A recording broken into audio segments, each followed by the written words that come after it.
keep that in mind, or I always say spend some extra time in designing the experiment there. So I was talking to someone yesterday, not from you, outside there. So I was telling that especially for you guys who are kind of in a very confident position, who can program well, have a good experience in data analysis, in methodological expertise, so you are very well placed in terms of analyzing neural data. But what you need to develop an attitude, or someone develop a culture there to tell yourself that we have to come up with a good control experimental paradigm there, because it's not that difficult these days to get record signals there. And I understand that from engineering point of view, we think, oh, if we can get signal, we can get the meaning out of it there. But practical situation or practical scenario is very different. Yes, you can get some meaning out of it without a doubt. You can have, diverse analysis methods, no doubt about it there. Or so if you apply one method or another methods, you will get some findings, you will get some differences, let's say, which is relevant for your related with your event. But the problem arises that how important are those findings? Because very simply, if we apply various methods, again if we apply simple statistics, some method will show the difference there. So what are the practical implications there? So what I am telling this, being an engineer, I also know at some point I also had kind of similar attitude, that we are very method driven people there. We take a lot of interest in methods there. In neuroscience, yes, methods are important. The analysis methods are very, very important there, because the signals are complex. But remember, methods are help you to find the stuff. So methods should not guide your research question there. Methods are the vehicle there. So you should not decide a method before you start your research question. Your research question should tell you which analysis method you should choose there. So quite a few years back, there is an interesting article was published. This is, if neuroimaging is the answer, what is the question there? So the point is, yes, nowadays we have not only various methods, we also have developed a lot of fanciful techniques to measure the brain, more high fMRI or high ultrafield fMRI or DTI and so forth. Yeah. But the important point is that it does not matter how fancy methods you have. The most important point is what research question you have. So whatever neuroimaging techniques you use, whether it's EEG, MEG, fMRI, whatever methods you like to use, whether it's in linear, nonlinear, time frequency and so forth, they are secondary. The first is, what is my research question there, and then we will see whether the method that we have or we're going to use, would they give you the answer to the question that you have. So everything should center or should focus around your research question. Naturally, now you have to be pragmatic. I might have a question of how the brain works in the moon there. Well, that's not very feasible, right? So naturally, the research questions you have, that's all. There lies the one of the I would say the elegance of the whole process, that how to come up with a good research question. Naturally, there is no one. I cannot tell you one answer. I mean, if I know, I would tell you. I don't know there. So naturally, the research question you have that should be personally exciting for you, because at the end of the day you would be spending most of your time to investigate or invest your time to answer to this question. So it should be, you should feel personally excited, appeal. At the same time, you ought to, you have to look into the literature. So many questions often might be personally appealing to me, but when you look into the literature, you found no, that the question doesn't have much of scientific validity there.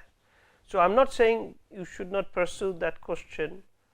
I'm telling at that moment there is less empirical reason to pursue it right now. Maybe in the future, when you be more experienced, then you can pursue that. Give an example.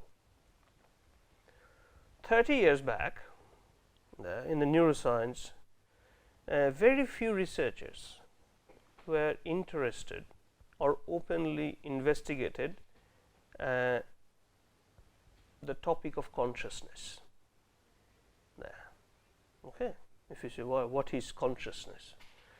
So no, you would not find any empirical domain, any researchers with a good standing would investigate that 30 years back. You would not find not a single one. I'm not aware of, at least. But then slowly different neuroimaging techniques came. Then slowly people started giving a theoretical foundations to the consciousness, or started telling how consciousness can be represented in the brain, come up with an empirical research paradigm. Then slowly a motion started. Actually, this full credit goes to Francis Crick, who got the Nobel Prize for discovering DNA, the structure, because he switched afterwards to neuroscience. So he came up with a empirical theoretical foundations of consciousness and how one could study in the neuro domain. And then slowly people start making or designing good experiments to study various aspects of consciousness. And now there is a huge conference every year, more than 1,000 attendants, 1,000 participants, and the fantastic researches are being taken, which are one way or another related with the topic of consciousness there.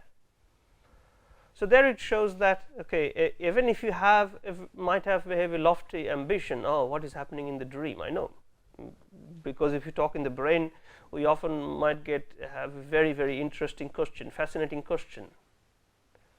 I don't want to say, you should not be ambitious in addressing big questions in life or big questions in science. Yes, but you have to do it step by step, and also wait for the right moment, and also wait first to develop your knowledge base there. So there lies the point that you really spend carefully to find or formulate the research question first there, and that is the most important part in the neuroscience or cognitive neuroscience. And again, how you can come up with the questions? Surely you have to feel motivated, passionate, but also it's important that you have to really read good papers there, because that's what especially more relevant for you, because we are coming from a slightly different discipline, engineering or other related disciplines, where usually you possibly don't read neuroscience or cognitive psychology related journals that often, but then you have to start reading. For both two reasons. The first is what is going on in that field there, because we are primarily method people. We possibly read a lot of IEEE journals, engineering journals, where approach is very different. And the second is how to design good experiments there, because as you know, in your curricula you are not primarily trained to design experiments there. So you need to give yourself good exposure, means read good papers in good neuroscience journals there. There you will find the people or researchers use a lot of fancy methods these days as well, but underlying there is also a good experimental design there. So once you give yourself enough exposure or good enough exposure about where the current field or what the current status of the particular research topic that you are interested in, then you already narrowed down your question. You will see you might have start with at the beginning a very big questions, but after reading literatures, once you have developed a good knowledge base, you already find that you have already refined your earlier bigger questions to a much narrower. Because the science, the way it works, we call it an hourglass figure. I don't know whether you have heard the term. The way we do the science and the way we report the science or scientific results. We start with the very general things there, and then we narrow down, and then in any experiment we address a very tiny part there. We do not address in an experiment what is dream, what is consciousness, what is these big grand questions. We do not there. You will not find not a single paper, good paper. It's not possible. First of all, there. In any single experiment, we try to narrow down our research question. That's the same thing also in any other branch of science. It's not just in neuroscience there. And then we focus all our energy to tackle the narrowest question possible, and then try to apply our methods, which again you should choose based on whether the methods that can give you the answer that you're looking for there. So there is a very important point. It's not that you should apply, let's try this method, see what happens. You can. I'm not saying you should not do exploration, but exploration comes later. First comes exploitation there. You have to first exploit whatever the resource available, and once you finish exploit, then you go explorations. And this exploitation means it is very much an hypothesis driven research. So there should be a clear prediction before even you start collecting data, before even you start designing your experiment there. And that's where, if you consider the empirical research progresses. Now you can say, if I have a clear predictions, what's the point of doing the research? What's the point of doing research? Primarily, you are to validate your prediction, whether it's your data that you have collected that fulfills your prediction, your hypothesis or not. And that's we call the falsification hypothesis. Science tells you what is, if any theory, if it is not scientific, means you cannot falsify. And all your experiment you are trying to do it primarily to verify or falsify. I mean, that's the philosophical foundations of science there. So you should not create such a vague hypothesis that you can twist in different ways to fit your data there. So your hypothesis should be precise enough, clear enough, and that can be addressed in a very concise, precise way. And accordingly you design your experiment. So that's I cannot overemphasize that coming up with the question, that is the most crucial part.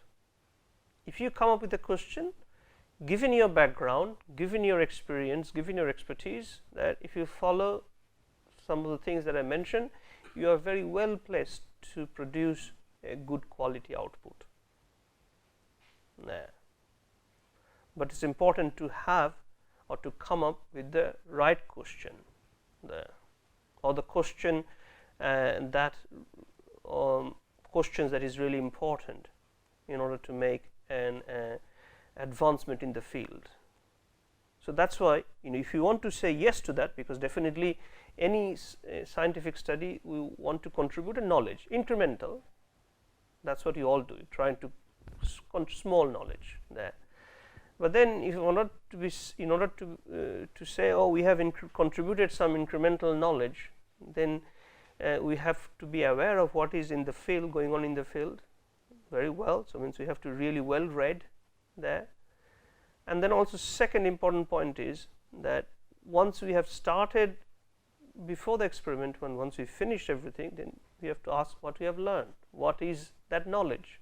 What is the gap in the knowledge that we want to fulfill there?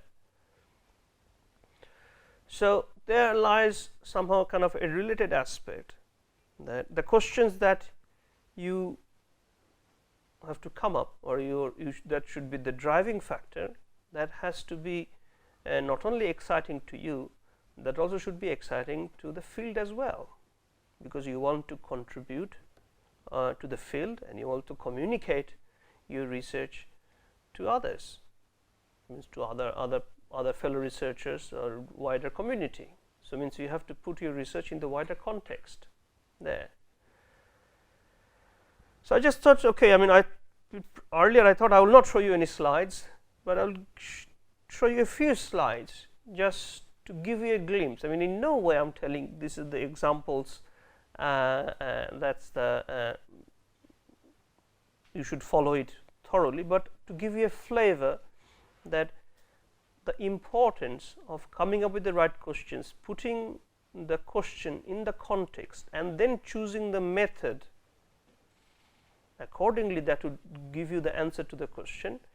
These are some of the general rules. If you follow, you are likely to get a good outcome. So just one example I am giving you.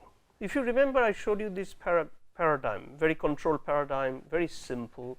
One light flash accompanied with two sound gives you sometimes people respond reporting two flashes, right? Very, very simple paradigm. So now this is where the case where an auditory information influences visual information, right? And now let's see what happened in the brain there. So in the brain there, so this is a backside, is a visual cortex. We know the visual information is processed in the visual cortex, and the sound is processed in the auditory cortex there.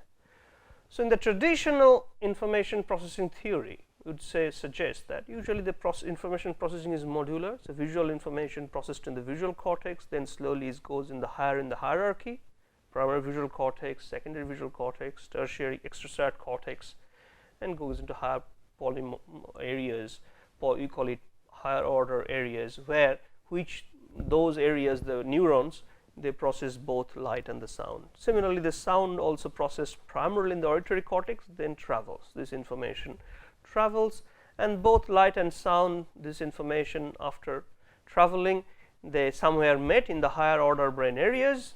You can see the light, the blue arrow there, which is often in the prefrontal cortex, then they are integrated.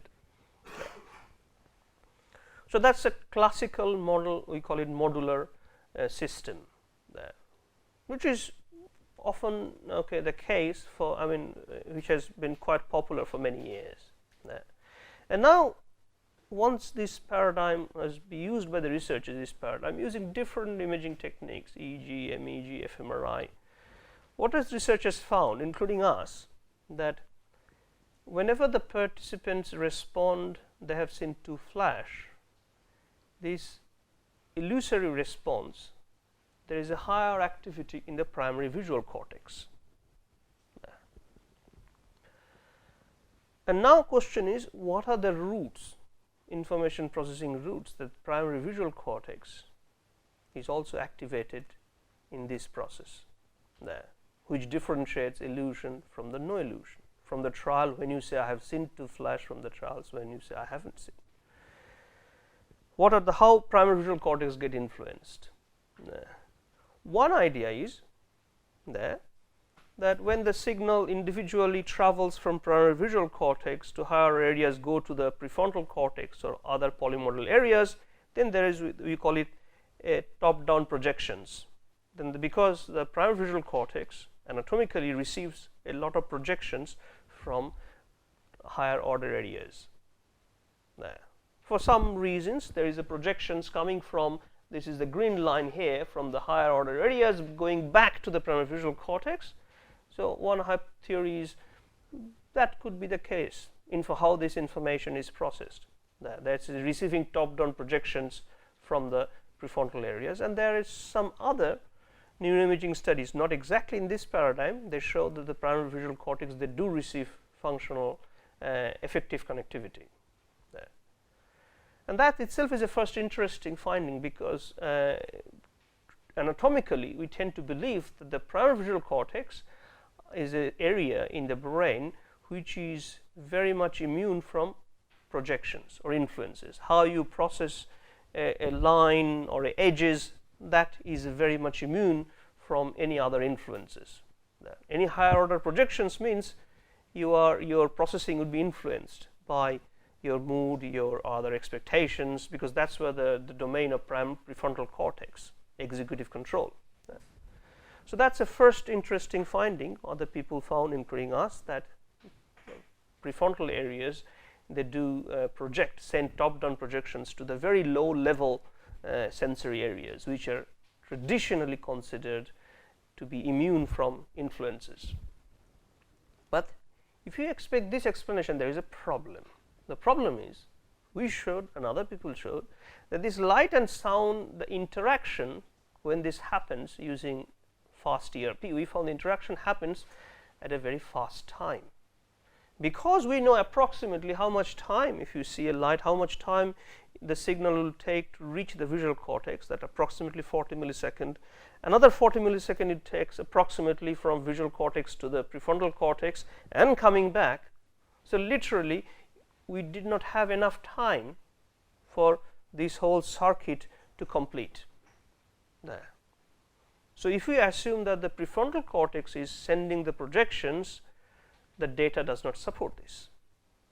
So what could be alternative routes there? Because we found these interactions between the light and the sound happening, especially when participants report seeing illusion, happening at a very fast early stage of processing there.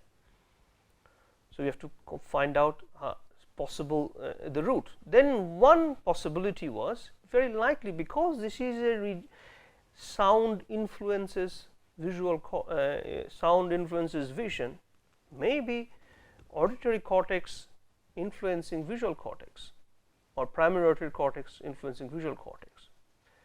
That, if that is the case, that supports the conclusion. But interestingly, I mean, there are 5-6 years back very little structural data available there, because as I mentioned, primary visual cortex are often considered isolate or not getting any feedback projections. There's always a feed forward projections from the primary sensory areas. Then some recent evidence comes out from a study from ferrets, a study from cats. They found anatomical projections from the primary visual cortex, from the primary auditory cortex, from the belt area of the primary auditory cortex to the area in the primary visual cortex. We call it calcara and fissure. That's they found in ferrets. So there gives us the first indication that this potential, I'm just speculating that if in order for this interaction to happen at a very fast, so this primary visual cortex and primary auditory cortex should communicate directly there. Otherwise, there is not enough time for this effect to occur there. And some anatomical evidence coming from a different species, they do offer some suggestions that this projection, which was thought to be impossible to exist there, but there is a possibility that this projection might also occur in human. Okay, so now you are not doing anatomical studies, but you need to be aware of. That's what my point is. So we are not here planning to do kind of cutting monkey's brain or tracing there, but you have to be here. You can see you have to be aware of. There lies the literature, importance of literature. So I'm putting. You will see. I'll talk about everything, studying EEG, MEG, but you need to be aware of the literature because there you are trying to create the context. So then, as I mentioned, the hypothesis is here that primary visual cortex very likely to be influenced by the primary auditory cortex in order for the illusion to occur, but only when the subjects report seeing illusion. And this connectivity is direct, it is not mediated there, because even if it is mediated, then you do not have time again, timing issue. And the second is this: when subjects do not report seeing illusion, then visual cortex would not be influenced by auditory cortex, because here, as I mentioned, this is a nice case where the light influenced by the sound, naturally the brain region processing light also would be influenced by the brain region processing by the sound only when you report seeing the illusion. So, here you create a very clear prediction, and then you are formulating the hypothesis that when the illusion happens, for those trials illusion happens, auditory cortex is causally influencing the visual cortex, not the other way around there. Okay, so now you have a clear prediction putting into the context, which makes sense in the literature there, but still a kind of bold prediction there. So, now you have recording the data. So, this is just to show you, now you have either this is an immediate data, it does not matter. So, now you have to find out, or you have to do this experiment, and what you are interested in the causal modulation there. So, there is I do not have, now I know which method to use. Then not only causal modulation, I am interested also in the directed connectivity, not the indirectional, bidirect, or lot of via connectivity. Okay. So, if you remember the methods I showed, the one method was pretty good, applicable, that was called partial directed coherence there, which separates directed from mediated connectivity there. So, this actually data shows, this is the MEG data in the two different frequency band while the participants are taking part in this experiment.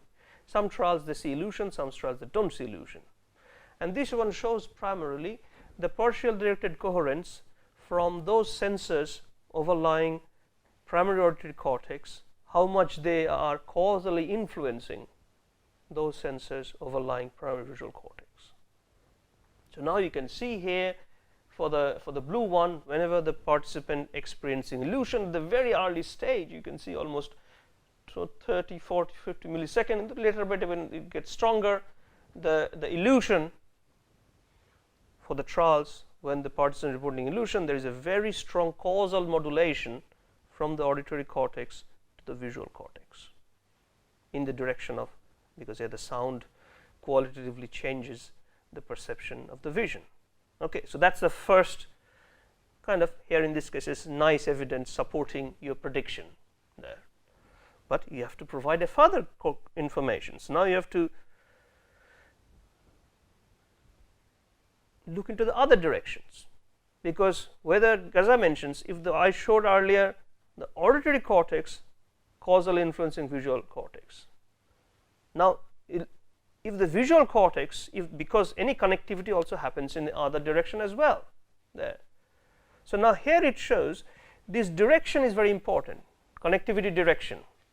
If you study the degree of connectivity from, or how much information flows from visual cortex to auditory cortex, that is irrelevant in this context, because here the vision modality, that is being influenced there. So, how much visual cortex influences here. So, you can see when the subjects does report illusion or not report illusion, this information in the other direction would not play a role. So, this substantiates your earlier prediction. This is how much information flows from auditory cortex to visual cortex, that is important. There. Now, comes the next proof. You have to always give a layers of evidence there. I talk about, is this connection direct or is it connected via other higher order areas there. So, now you include in your model, in your data process, further sensors from other higher order areas. Even if you give data from other higher order areas, but the results still remain very same, that this is directed modulation from, it originated from the primary auditory cortex to the visual cortex. That is important, and it is not mediated by other areas there. So, you feel more confident that whatever you are kind of getting here, that really aligned with your prediction. But still you haven't somehow not confident enough as to whether this causal modulation in the neuronal domain, whether this is also causally related with the actual changes in the behavior.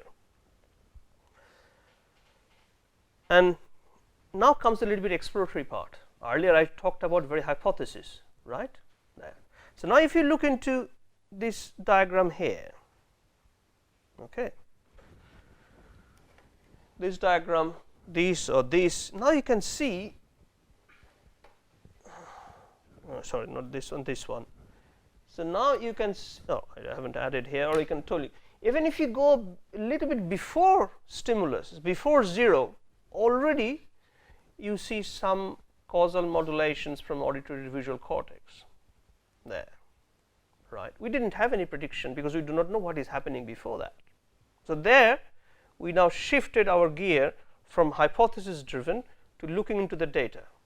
Earlier I focused on the hypothesis, now it shows what is going on even at the 10 millisecond. You can see at 10 millisecond the visual signal has not reached visual cortex there, but already I see visual cortex is receiving lot of information from the auditory cortex there. So, that is we call it a kind of almost like a pre-stimulus period there, because as you know, visual cortex and auditory cortex, if they are connected, they are talking to all the time. It is not just they started talking when I am presenting the stimulus. When I am presenting a stimulus, possibly further information is transferred, but there are always a spontaneous communication. Now, it suggests there is something possibly in the range of spontaneous communication that possibly holds a certain key there. So, means now we are I mean we can expand, go from exploitation to exploration approach. Earlier I talked about what is happening after the stimulus processing. Now, it allows us, after seeing the data, now it shows there is something possibly happening at the pre-stimulus level. And when we look into the pre-stimulus, this is not a part of the hypothesis, that is why it shows you are very free to go in exploration, but exploration should not be the first. Now, if we look into the pre-stimulus, it shows actually even in the pre-stimulus there is a difference from the auditory cortex to the visual cortex there, in the both alpha oscillations and in the beta oscillations there. Still, although this is kind of, in my view, very good demonstration of hypothesis driven findings where the prediction is very much aligned or your findings is very much aligned with the findings, but still it is not a proof yet there. The proof is, that is the first one possibly applicable, I mean more appealing to you there, because all these things are done after averaging and doing statistics, but still there is a lot of trials data are inside my analysis there. But we will be more confident when we can predict trial by trial basis there. We do not have a big library to do, or nothing, or not doing based on certain averaging there. So, if I can classify on a trial by trial basis, then I will be slightly more confident. That is one good demonstration of a causal link. And the second is, if I can predict even just on the real time analysis there. And the third is, today we talked about, if we can change this feature in the sense from connectivity from auditory to visual. We talk about today using neurofeedback or using SSEP or using TSE to changing the brain oscillations, and here we are talking about specific connectivity according to certain brain oscillations. So, if we can somehow train the participants to boost their auditory to visual connectivity in a certain frequency bands, and then you see if their behavior changes or not there.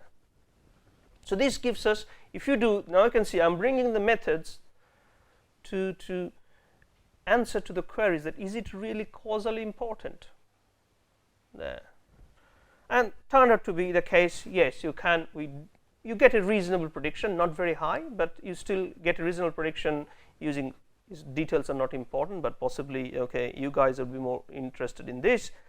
we found yes, okay, and the trial by trial predictions, you get around 60% prediction, and even just looking at very first, I think 100 millisecond, which is an awful short time there, but still we are getting a kind of 60 to 10. Even just the pre-stimulus already have 55% predictions, which is we found statistically different from the chance as well. But then we are interested in analyzing real-time calculations there. We're just calculating the real time there on the partial directed coherence in a specific frequency band there. So how much auditory cortex or senses from auditory cortex directly influencing senses in the visual cortex. And if we calculate real time and to see whether it aligned with the illusion, non-illusion, yes, it does very much show there. And then with third evidence or third proof we provide, see, let's change it. Let's change this connectivity there, or if let's help the participants to change this connectivity. And then we use a neurofeedback protocol, very quick, short neurofeedback protocol. One time they were being trained to boost the connectivity from auditory to visual. In other cases, they are somehow trained to reduce the connectivity. So what we found, and this is a very short 5 minutes, just a one session. It's not a traditional neurofeedback, just a 5-minute training, one shot training. And even in this one shot training, we already find that just before the training, they take part of the experiment, how many times they have report seeing this illusion, and then they undergo a training where just a 5 minutes they boost their auditory to visual connectivity. Then they take part in the same experiment, same double flash. You see if auditory to visual connectivity is indeed important there. Then after even this quick training, there will be slight boost in how many times they would see the illusion, and that's exactly happens. So you can see there is a little boost from the pre-training to post-training, how many number of perceived flashes they would report there. So means then they are more likely, the auditory stimulus, they are getting more influenced. They are more influencing the visual stimulus there. On the other directions, it doesn't happen there. So anyway, so this just to show you that all these methods, as I mentioned here, everything or all this layered of proof, they all boils down or all related to the one single question we asked at the beginning there. So if we are not, if now you can say one could ask the same thing, one could repeat the same thing. So let's analyze what's happening in the brain network when we report seeing illusion. Okay, that's what we tend to do there. But those are, I would say, would not be as impactful as if you create a question clear prediction, clear hypothesis first, rather than having a very exploratory approach. Oh, you want to investigate this there. So there is the important, or there lies the importance of to come up with a research question that is exciting, interesting, surprising, that adds something interest. As I mentioned, most of the current research suggests that auditory cortex, visual cortex should not communicate. Actually, here it shows there is at least a reasonable evidence we provided that they are not only communicate, they are causally related to your behavior. And you will find this is, as I mean, this is just one example. If you read into good papers, you will find much even better demonstration of this hypothesis driven plus some explorations. You should not stop exploring there, because as I mentioned, we didn't look into the pre-stimulus before we have to see the data there. So that's somehow, I would say, summarize. And also all this, I mean, here also I'm presenting the application of different methods, but these methods are chosen afterwards there. These methods, we didn't decide, oh, let's apply PTC first to this data, which might be relevant as well, but it would be, as I mentioned, would be less impactful there, because at the end of the experiment, what you want to make, we call it a story, because whatever all we do primarily nothing but storytelling. We want to make a compelling story there, a story which has certain surprising elements. Definitely this story should be based on solid facts there, but it also has certain twists, certain turns, certain surprising elements. At the end will be a conclusion there, which hopefully would change the field slightly there, in a way conforming or giving new information there. So once you have this development kind of attitude, then you are already working as a cognitive neuroscientist there.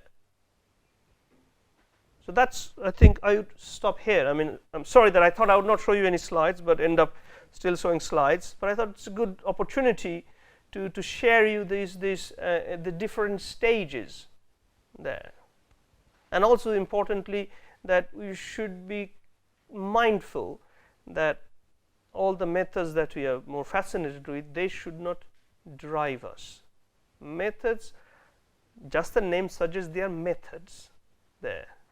Methods should not be the end, should not be the, these are the way you want to achieve your aim there.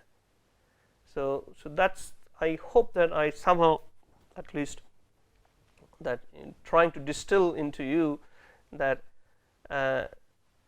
it's important to have a good question, an interesting question, interesting to you, interesting to the field there. And then you somehow gather all your resources, whatever you have, in the best way possible that can give you the answer that you are looking for. And in that process, maybe you have to modify your question a bit there, you will see. Okay, so I think I would officially stop talking. Hopefully, okay, you get a reasonable idea.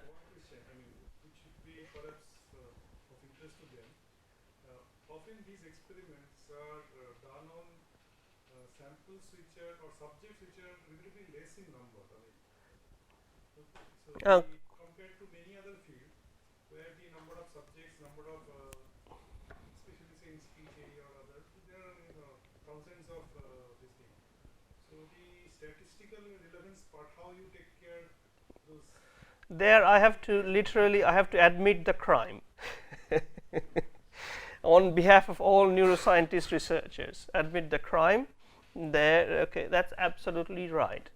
There, for one reason or another, obvious reason is neuroscience, running a proper neuroscience experiment, or because often we don't run only one experiment, we run a series of experiments just to answer one question. They are costly. There, if you want to run fMRI, EEG is not that much, but fMRI, MEG, they're expensive. So the practical reason constrain the number of participants. They used to. There. So earlier we often run 20 participants there, and but he's absolutely right there, and that's why we all know that majority of the neuroscience experiments are underpowered statistically there. That means we have to have a more number of participants there. Yes, I'm nothing against about increasing the number of participants there, and actually these days we are also getting increasingly aware that we need to have a better sample size. But a small caveat I should add, if your experiment is very good, well designed, you can get a very good effect even in a single digit number of participants. And if you have a large group of experiments, you might get a very small effect just because you have a statistical high power. Even a very small effect would be considered significant. So there you have to draw a line in there, and that's where, going back to my earlier point, you have to come up with a good experimental design. Suppose, as I mentioned, give an extreme example I'm giving you. I think I mentioned to you that if you are interested in the correlational design study, you say, okay, I'm interested in network characteristic path length. I mentioned earlier, right? Okay, this characteristic path length often they use as an inverse related to the intelligence. Suppose you say, I'm interested in the characteristic path length of I'm telling the Kharagpur people have fewer, or lower characteristic path length from Midnapur. So if your hypothesis is there, okay, and if you have 1,000 people, that will be different from Midnapur people. 1,000 people, you might get a difference.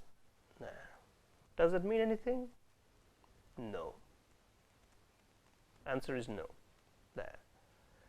So, the point is that okay, I mean here you have to, surely you should try to recruit good many participants, you try to find results that should be as generalizable as possible there, but it is also quite crucial that you devote a good time to come up with the good experiments there.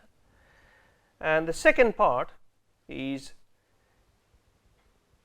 applying right statistics there, and that is where we also find our engineers, we are very good in methods, but because we do not like statistics there, and not just do not like, and also we are not being properly adequately trained in statistics there.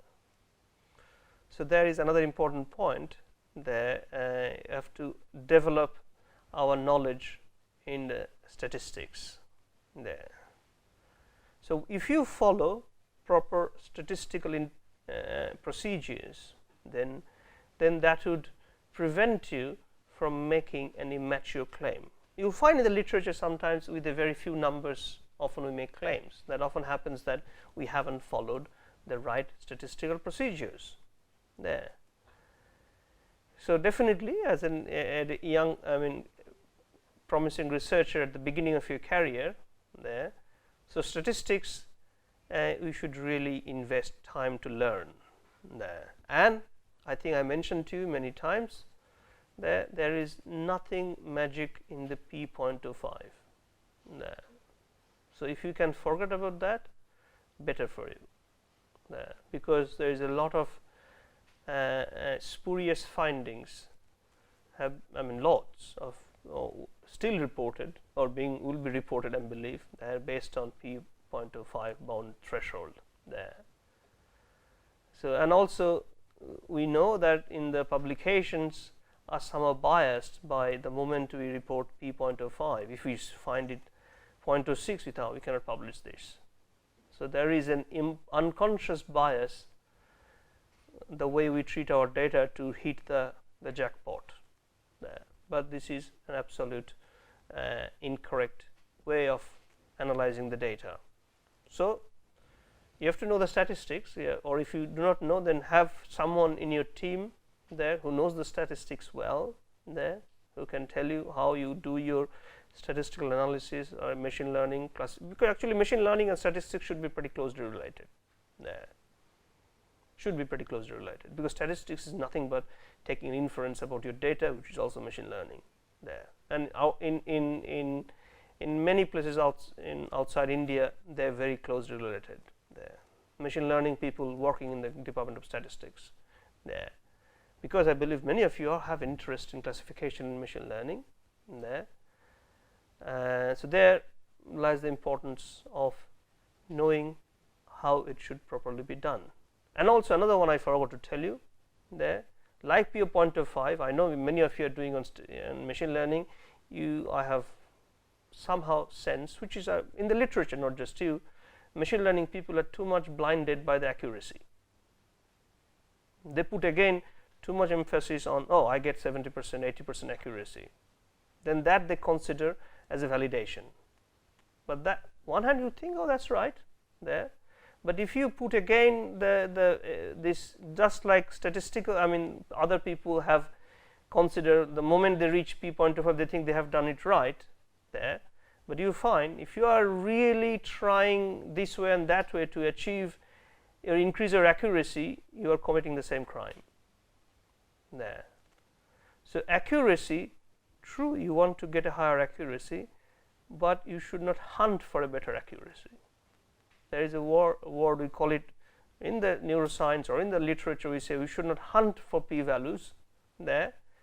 So, if I may say so, I found in the machine learning, somehow some machine learning in the neuroimaging, there is an implicit trend of hunting for or reporting higher accuracy or aiming for higher accuracy there. That is again would not be very helpful there. and actually there is already quite a few papers are coming across. The people, some are reporting higher accuracy, but they're not following the right statistics to report the higher accuracy there. Yeah. Okay, so now I talked enough. Now is the last. Oh, should we give a break? Oh, okay. Then afterwards we'll hear from you. I really like to hear from you. Now I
Welcome to the next session on